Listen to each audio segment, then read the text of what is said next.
Wow, stories.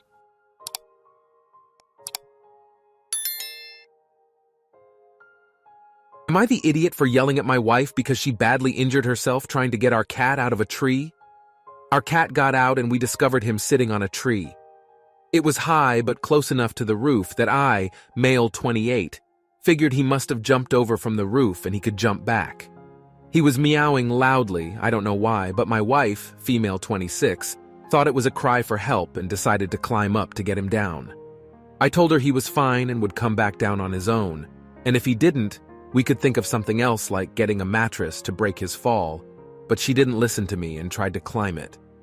I told her to at least wait till I can borrow a ladder from a neighbor since we didn't have one, but she said if we waited too long he'd jump and hurt himself. He was being very loud at that stage. I said he's just being dramatic, and if he's not, let's just think of something else because the tree was very high for a human. She tried to climb up from the ground, but it didn't work, so she went inside and climbed up on the roof from a window, and then climbed from there to the tree. The whole time I was yelling at her what a stupid idea that was, because there was no way she'd catch her footing, and there was a serious chance the branch he was on wouldn't be able to support her weight. But she didn't listen to me and fell down when she tried to steady herself on the branch. She had a major cervical fracture, head injury, other broken bones, and came this close to breaking her neck. She had to get 2 surgeries, and it was extremely anxiety-inducing. 2 weeks later, she is still in the hospital but on the mend. She started joking about the fall and joked that it was probably because of our black cat's bad luck. At that point, the anger over her recklessness that I hadn't felt because I'd been so worried came to the surface, and I told her it was entirely her own fault. She got defensive and said she couldn't have predicted it, at which point I yelled that I predicted it and told her exactly what would happen 5 times before she went ahead and did it.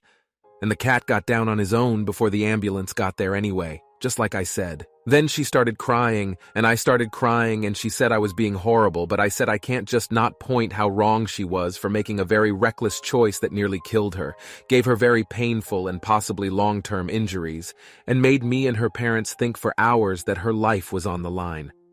I got back, and her parents called me to tell me what an ass I was, and that she told them to tell me not to come back to the hospital unless I apologize and never bring it up again, but I need to talk this through with her and can't just let it go. Not the idiot. Your wife did something that was both incredibly dangerous and incredibly stupid without regard for how it would affect you and your family. And there doesn't seem to be a shred of remorse for what she put you all through. What did she expect? You would be all, "It's okay, honey," forever. Your feelings matter too, not the idiot. The yelling wasn't necessary, but I'll give you a pass here. You've been on edge for weeks worrying about her health, so I'm not surprised it all caught up to you. It's extremely frustrating when someone refuses to acknowledge the consequences of their own actions, especially when they were warned profusely. I don't think you need to yell, but I also don't think you're an AH for temporarily losing control of your emotions after such a stressful period.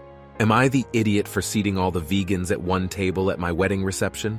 My wife and I got married a couple of weeks ago. It wasn't a huge wedding. We had about 75 guests.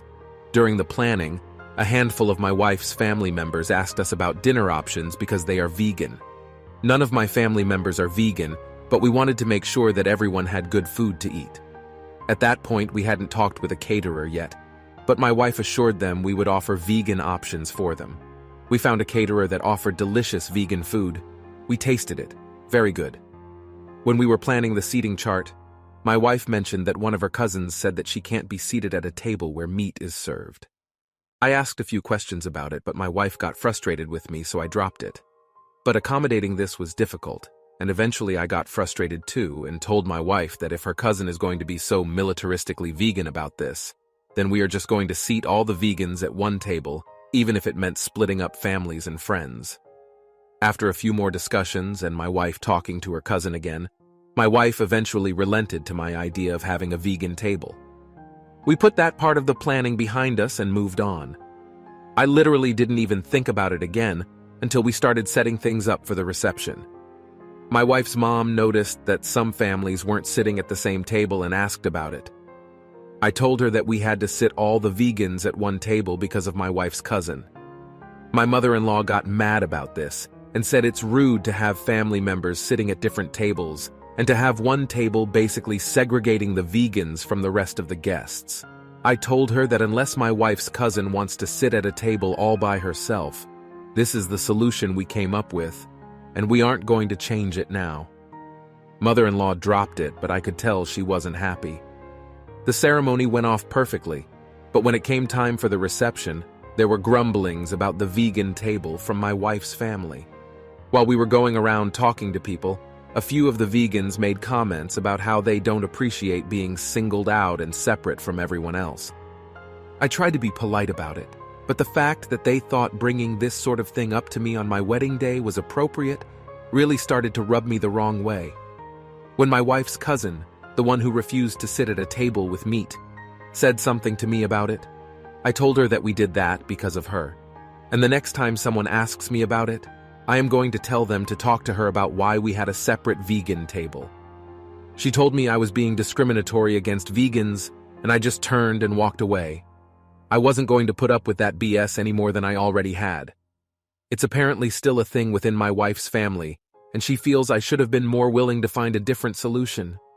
Everyone sucks here.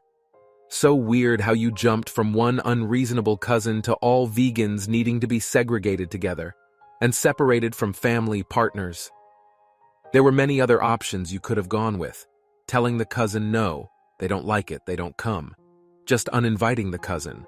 Telling the cousin they can either sit alone at a table or tough it out for a meal, etc. Obviously, the cousin's request was overboard and unreasonable, but so was your solution. Not the idiot. I am the annoying vegan. I have been vegan for many years. I feed my children vegan, I'm militant, and the vegan table idea rocks.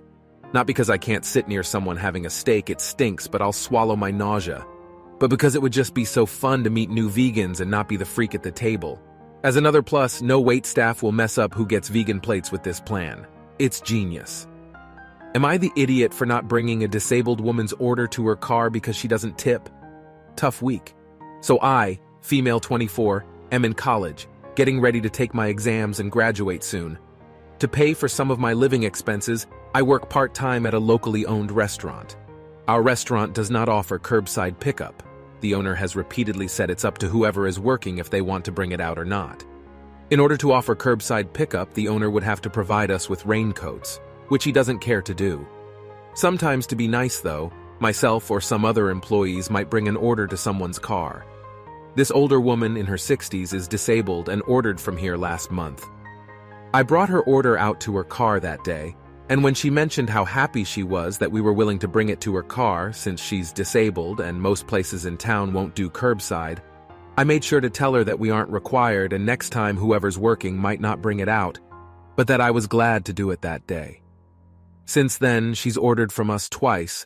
One other time a coworker brought it out, and then another time I brought it out. Well, she ordered from us again last night. She's a nice enough lady, but she never tips, which I would overlook except she's ordering $40 single-person meals. IMO, if you can afford to frequently splurge on nice dinners for yourself, you can afford $1 or $2 to whoever is going the extra mile to make your life easier.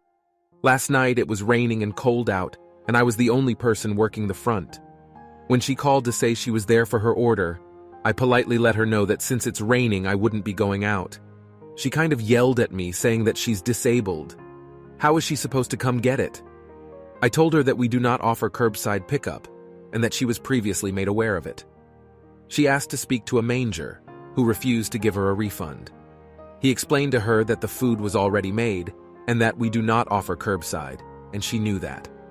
One of the kitchen guys ended up eating her lobster.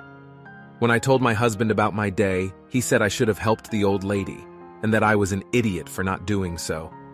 I didn't want to work out the rest of my shift in soaked cold clothes for someone that can't even be bothered to tip. Based on her new Range Rover and frequent lobster, I assume she could afford to tip at least something. Not the idiot. You warned her it wouldn't always be curbside. Her getting angry at you is ridiculous, and asking for a manager when she already knew the answer also.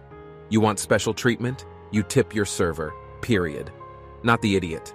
Working in wet clothes would suck. Especially wet shoes. Would it have been nice? Sure. But she was told it wouldn't always be possible. And she gambled and lost. It isn't a part of your job, super your manager, and they backed you up. Probably better this happened now before she had been coming too often and your boss changed his mind on the curbside thing.